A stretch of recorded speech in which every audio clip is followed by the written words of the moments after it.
Season 2 of the Inspectations podcast, hosted by Justin Starbird, CEO of the Aebli Group. In business, as in life, one of the most difficult tasks a leader must do is find a way to manage expectations. Create expectations that are too high, and you will be constantly looked at as a failure. Create expectations that are too low, and your leadership will be questioned at every turn. Being able to inspect what you expect helps keep great teams pulling in the same direction and allows for pivots in real time. The Inspectations podcast brings together business leaders from all industries to talk about best practices, innovation, leadership, and business development. You're listening to the Inspectations podcast. Here's your host, Justin Starbird. Welcome back to the Inspectations podcast. My name is Justin Starbird, and I get to welcome owner, founder of Sell Your Business for More, author, investor, entrepreneur, Eric Gilboord. Eric, great to have you on today. Thank you, Justin. My pleasure. It's always exciting to have somebody, like you to join the program, to talk about your experience in so many different endeavors. Especially, we're in a unique economic climate, and you must get, your phone ringing off the hook, no?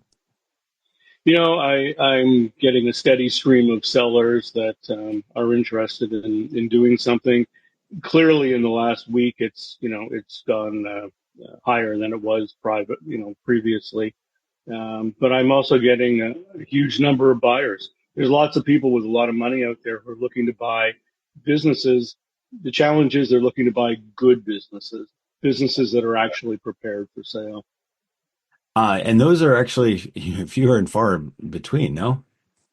Well, the truth of the matter is that 1 out of 5 companies will actually sell. I know it sounds crazy, but Those are the statistics. Only 20% will actually go to market and sell. Wow. Why do you think that is? Is it because they're not prepared the way they thought they were and they've got to go back, or because they're not prepared at all? Yeah. There's been no thought put into it. It's interesting. Somebody makes widgets for 30 or 40 years. That's all they think about is making widgets. They don't necessarily think about, what comes at the end of all this. And then all of a sudden they're faced with this scenario where they're 60 or 65 or 70 or 75 years old.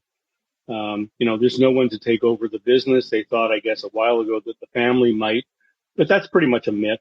That doesn't really happen. Yeah. And now they're faced with going down a path of something that they've never done before. I mean, almost all the sellers that we talk to are quote unquote first-time sellers. Yeah. Because they run their widget making business their whole lives, and they have no idea how to sell a business or prepare a business.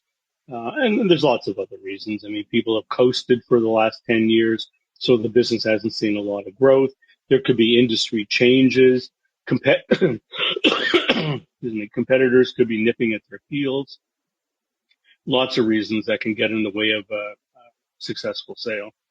I often see statistics of, the number of people that are retiring or the number of businesses that are owned by folks of retirement age. And to your point, not having a long-term plan or any infrastructure in place that would transition ownership later.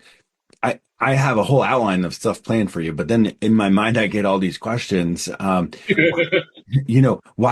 is that? I mean, I feel like often, especially if you're retirement age or a little bit, nearing that, your business is your biggest asset. Why don't people invest in it more to, actually treat it as such an asset, a business?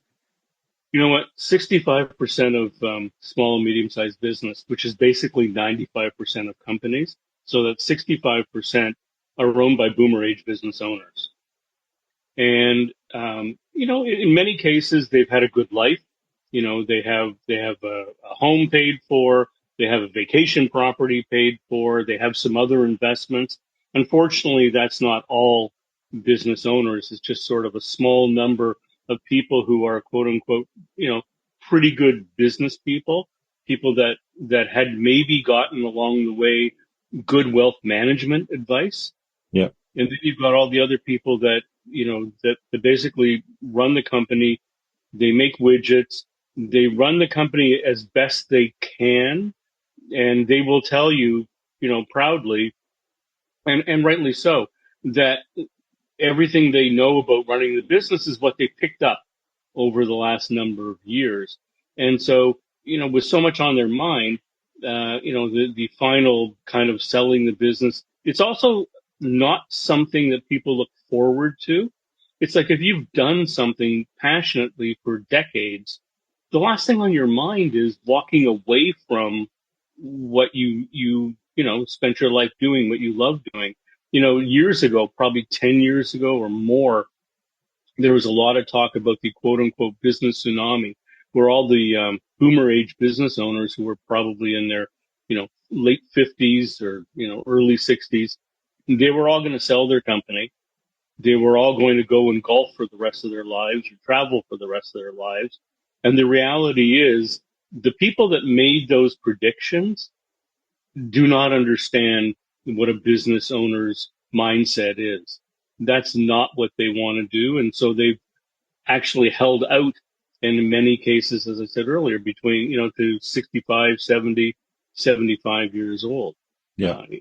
It's just not part of their DNA to walk away from something that they built. It's the cliche, the business is my baby. Well, Right. it actually is. The other side of it is, you have two families. You have a blood family, which is your typical family. Then you have a business family. And a Yeah. lot of people don't think about that. I've met and worked with owners for decades, and many of them are much closer to their business family. Many of them have employees that have been with them for 30 years, people who've grown up, with the owner.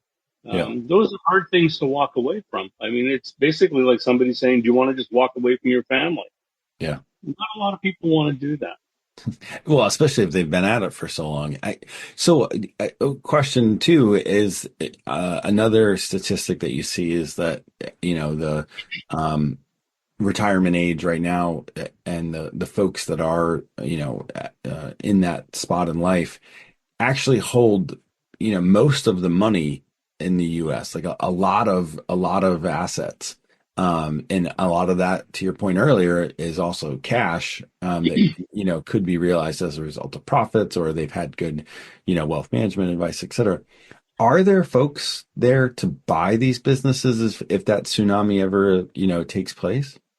Well, the tsunami is actually starting because natural aging has now injected itself into the whole formula.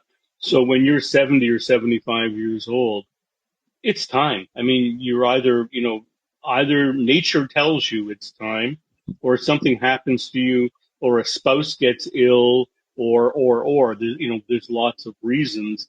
And, that whole scenario is happening. There are, billions, if not trillions of dollars out there. We get calls all the time from buyers who are looking for good businesses. And then, in fact, some buyers maybe are looking for struggling businesses because that's their niche and they know what to do with it. But for the most part, they're looking for well-run companies.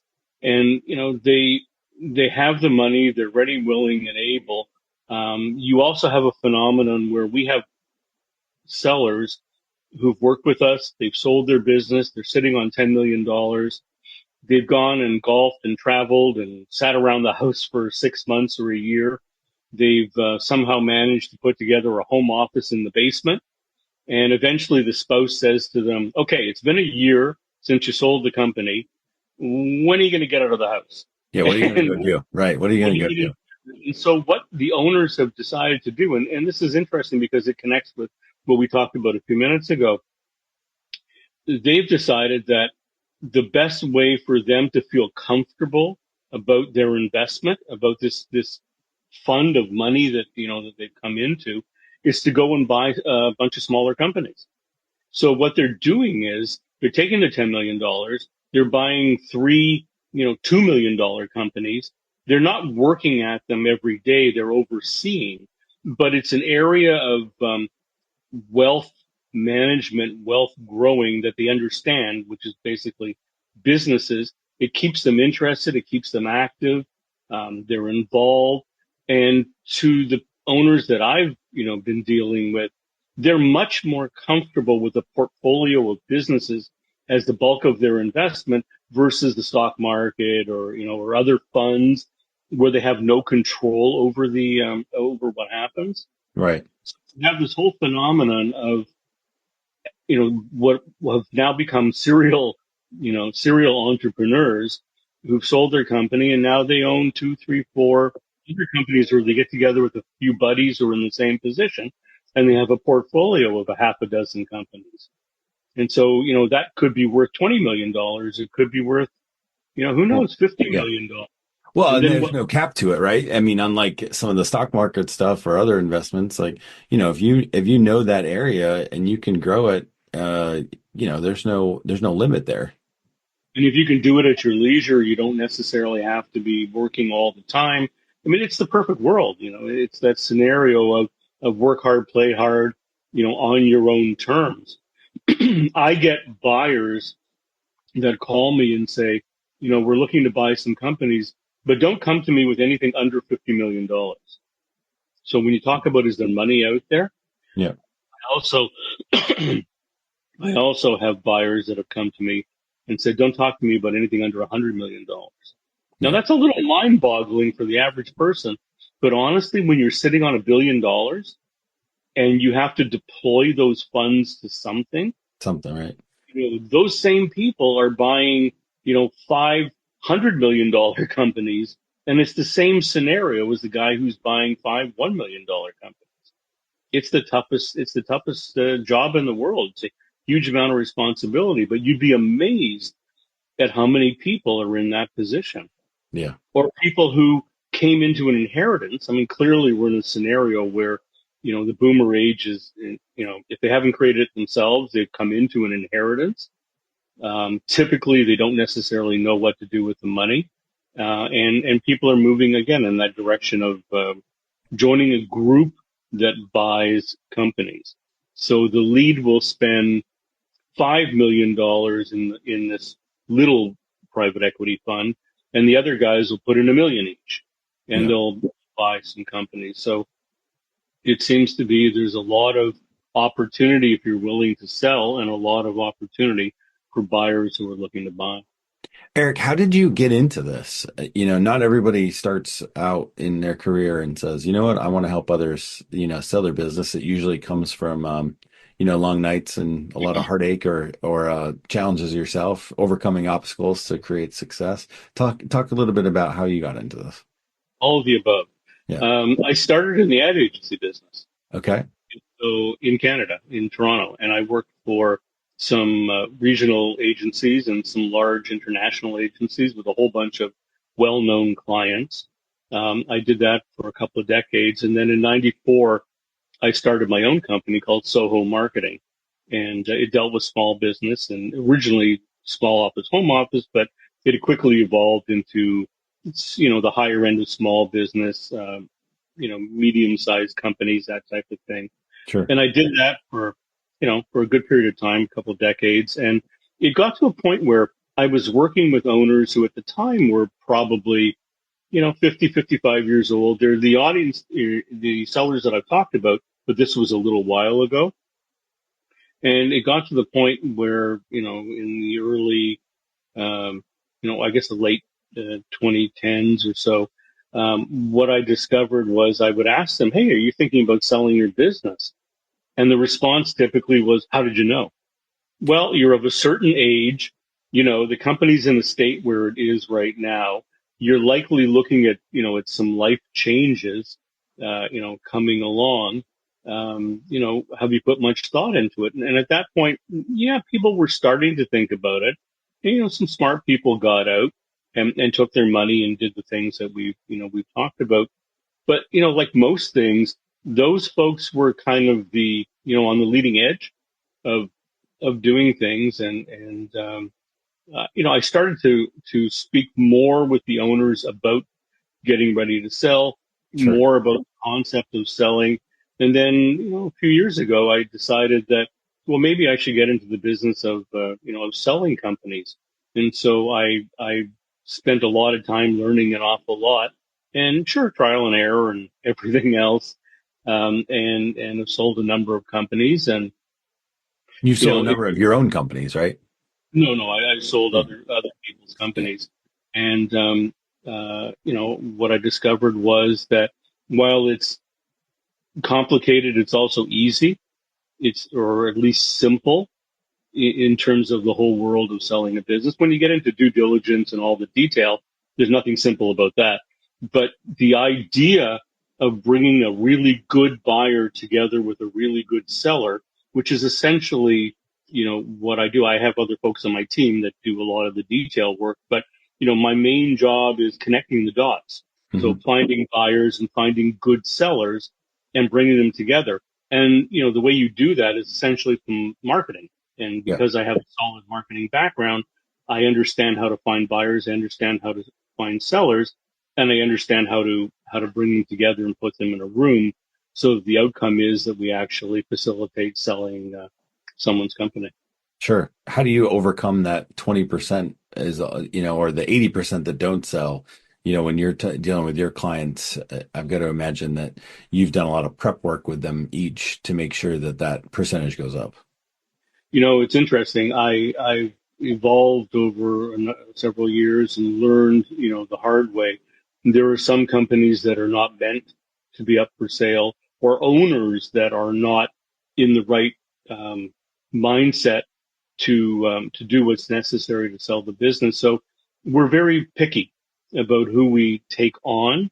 We don't take on, that many people. I like to think that I wouldn't take on anyone to sell their business unless it's a business that I would buy myself. Regardless of what the industry is and regardless of all those other details and how much the company is, if I could, would I? Would Yeah. I be interested? Do I? So I look at that seller's company through the lens of a buyer before I agree to take anyone on. Sure. Eric, let's talk a little bit about that criteria then. I mean, to say that, if you wouldn't take them on as a client unless you would buy them, what does that mean? How do you define that? What are some of the criteria that you look for? Okay, there's a variety of things, but let's start with the right management team. Management team can be 3 people or it can be 13 people, but if you don't have the right people in place, if you don't have, what you don't want is somebody where everybody in the management team is about to retire. That's Right. not a good thing. You want a company that's profitable. You want a company that has, from what I understand, one of the most important things is really great customer service. In some polls that I've done on LinkedIn, Yeah. I've discovered that it's a huge thing. It's like 75% of people that are acquiring companies are looking for businesses with really good customer service, which isn't that difficult. You want an owner who's ready, willing, and able to leave. Not everybody wants to leave. You have some situations where you have the runaway bride, where the owner gets to the altar and decides that they don't want to leave. I've had that happen Yeah. with a $35 million company. 1 week before the deal was to be signed, changed his mind. Wow. Yeah, unbelievable. There were other reasons that that are involved in that decision. Sure. But I mean, talk about blowing your mind. I mean, that's unbelievable. I find that when I walk around a business, whether typically in a manufacturing organization, when you walk around, because that's kind of the first thing the owner does is they chat with you for a while, then they let me show you around my business. You can see how an owner interacts with the staff. You can see whether the staff are friendly and comfortable with the owner or not. And that makes a big difference. I walked around one company where I swear it looked like the staff were hostages. I mean, they were scared to death when they saw the owner come into the room. That's a pretty unique scenario, but it does happen. For the most part, what I find is the kind of people that we deal with. Um, again, they're family, so they tend to take care of their business family. But it's always a good sign because if people are uncomfortable, typically the business is not going to run that well. Right. Are they innovative? Are they changing? Are they up to date? Are they bringing out new products? Are they improving their IT? Are they improving, the equipment that they have? Are they marketing? That's a key one. You wouldn't believe how many successful. I didn't pay you to say that. We'll just say that. As somebody that owns an agency, it's often one of the first things that we talk to our clients about too is how are you telling your story? Yeah, and what happens is they're running on, what they've been doing for 20 years or 30 years, and you can look at marketing materials and you can see how old they are. You can see who created them, whether they were in house or a printer created them. Not good things. You can look at a sales group, and I will tell you now. You probably know this already. Most owners don't realize it, and they're kind of dumbfounded when I tell them. But if you have 10 salespeople, guarantee you two of the salespeople do 80% of the business. Yeah. And the owners kind of look at you and go, "How did you know?" Because it's a standard operating procedure. So if this company we're looking at has 10 salespeople and two of them are doing 80% of the business, what are you paying for the other eight? Now maybe they need some training, maybe they need some help, maybe there are other reasons to have them on board, but not all eight of them. So, I'm working with someone now. It's a smaller IT company, 10 employees in total, and I strongly recommended that he not get rid of, that he let three of them go, which he's done. Again, small company, small business, literally put 200 grand in his jeans because he's not spending on those three salaries.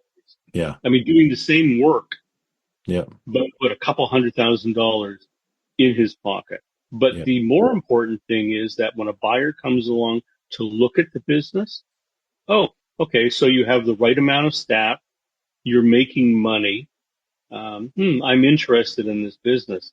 Prior to that decision, you had too many staff, because in the IT world, you should be making doing X amount of business per employee, but 150 grand per employee. So he was way out of whack there. Yeah. And that's what, sophisticated buyers will do. Anybody who's bought a business before typically will look at the books, look at the company, have an hour conversation with the owner, and a real professional buyer will know where things are in an hour. And if you think as a seller that you can fool them, no, that's not going to happen. Yeah. Because if you can fool them, then they probably can't write the check. Yeah. So, thinking about, the criteria, so to speak, that you're looking for, Eric, well, think about what are some of the things that bring most value. So you talk about, making sure you have the right staff, that you're paying them the right amounts, that they're doing the right amount of work, so to speak. But what are some of the things that help a company, either sell for more, or that you can actually find value in if you're on the buying side, that folks are looking for as well?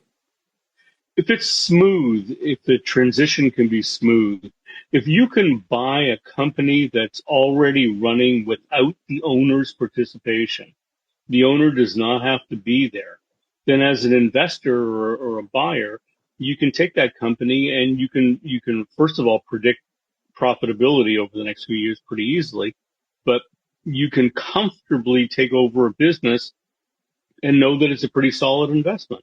And then your job, if you want, is to help increase the value by growing the business.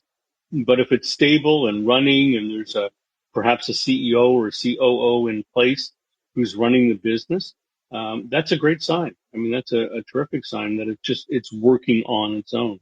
Yeah.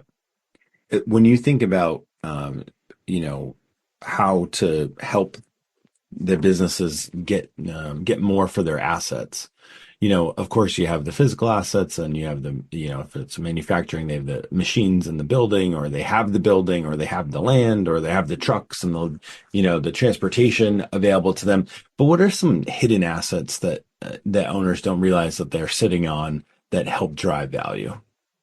IP.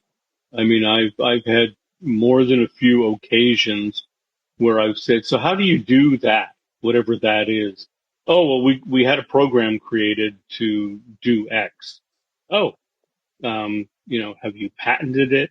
Or a new machine that they jerry rigged a machine to do a certain thing that you can't get done anywhere else. Have you patented that? Well, no. Oh, well, you might want to think about that because there could be a huge amount of value. Typically, it's in the IP area where Yeah. it's just not, again, it's not something that they're knowledgeable about, not something that they think about. It's that over the 40 years, we needed to be able to make our machine do this.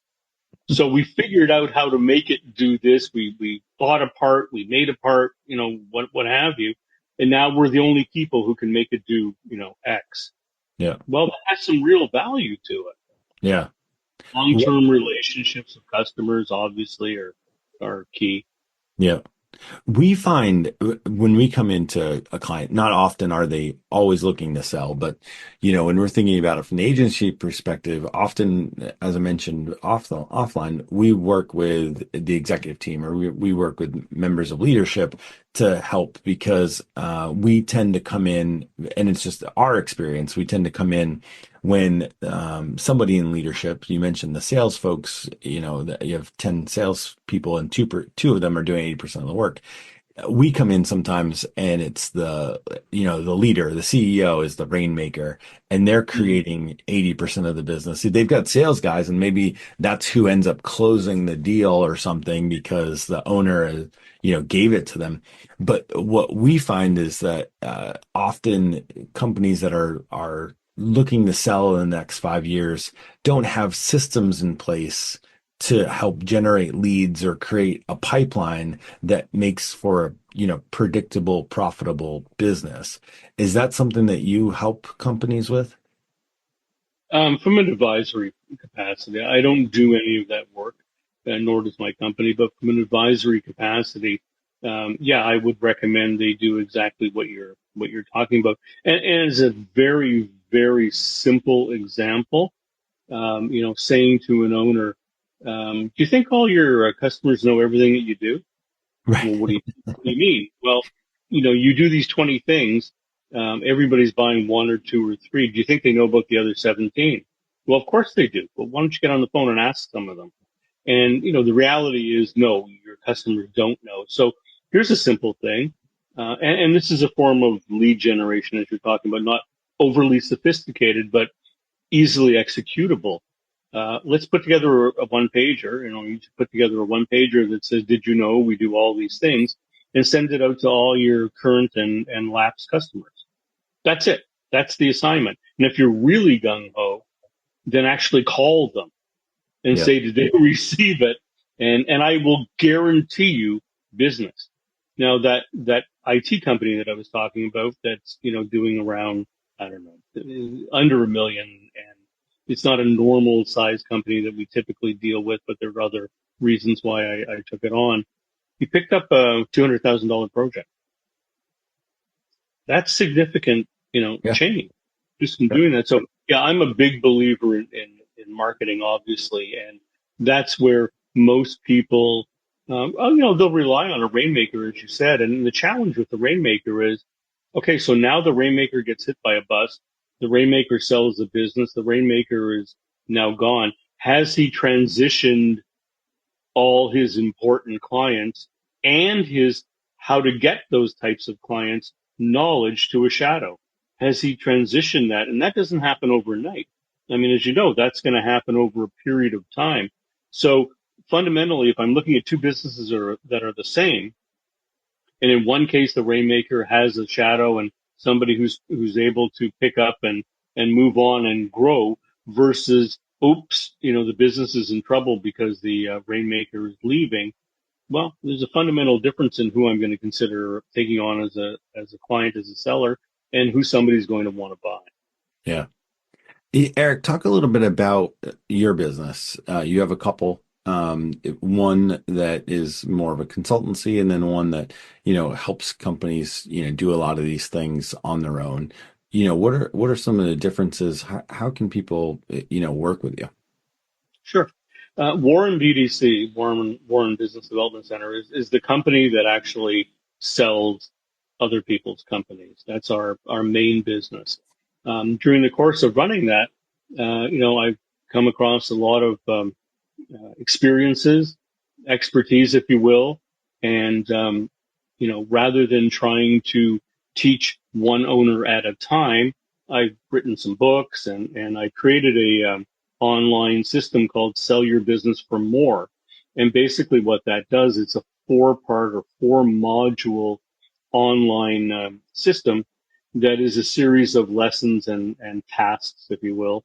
And, it starts off with learning about kind of the background of what's happening in the world of business selling. It speaks to boomer age business owners, although it's good obviously for anyone. Yeah.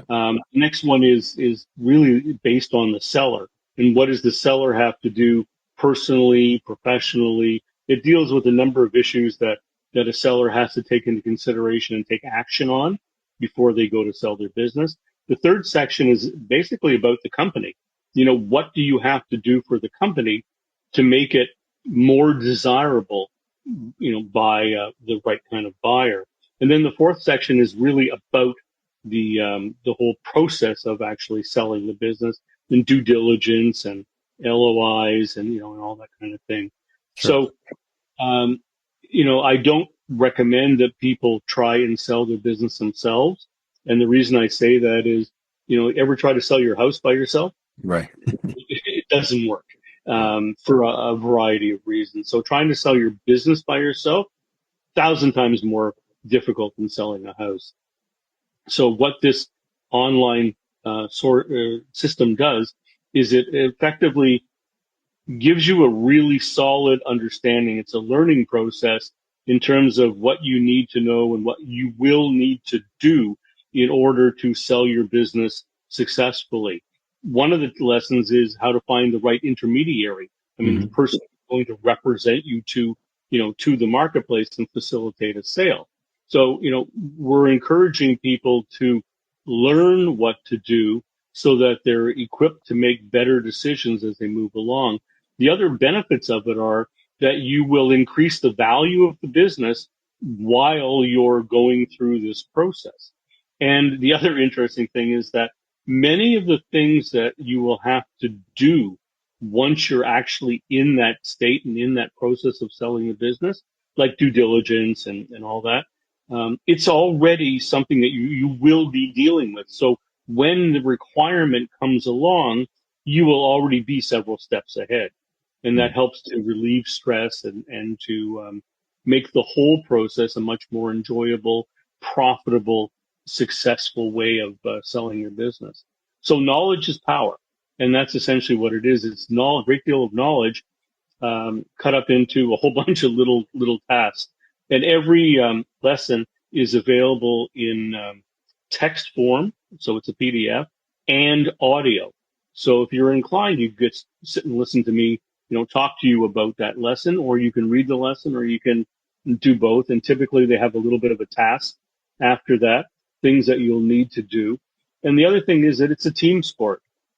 You'll want to get your staff involved.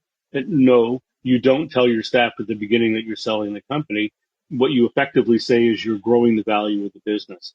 And that's an honest, fair, thing to say, because that is in fact what you're doing. Slowly at the right time, you will bring the right people into the loop and let them know that your plan is to sell the business.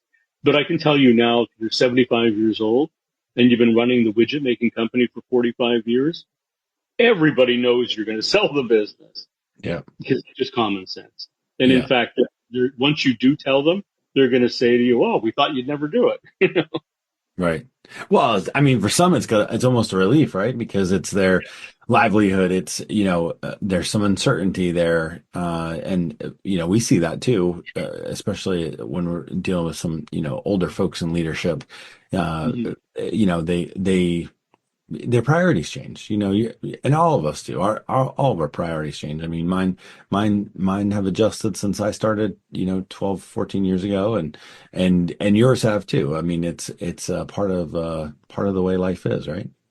Well, I've found situations, real world situations, where somebody had to delay engaging with us for 6 months. Why? Because a spouse got ill. It is what it is. That's how life, or a parent. You're dealing with somebody who's 65 years old and their parent is now, God forbid, suffering from Alzheimer's or what have you. And I've had people take off for a year because they had to deal with personal issues. Yeah. And all you can do is support them. And so that's real world. That's where, nature comes into it and tells you that it's time to slow down, or it's time to stop, or it's time to, to move on. Even though you may or may not want to, life comes and just, there's a famous, Mike Tyson line that I like. It's, God, what is it? The line is, everybody has a plan until they get hit in the face. That's right. It's a great line, but it's true. Right before Buster Douglas. I don't remember if that was it was one of his earlier fights. I do enjoy that quote as well, and agree with it. Often you have best laid plans or thoughts or ideas, and then often you do get punched in the face with life or situations that you can't control. And I always say, with our clients and folks that we work with, is to, even if you're not thinking about selling today, it's best practices to do some of these things so that if something does happen, there is a chain of command, or there is an opportunity for, there to create value, because you don't want to, be doing it all at the end, right? Rushing because something happened, because there was some event, because there was, an issue and you need to sell for some reason. You don't want to be hastily going through all these multitude of steps in order to make that happen. You know what the scariest thought is that I like to share with owners?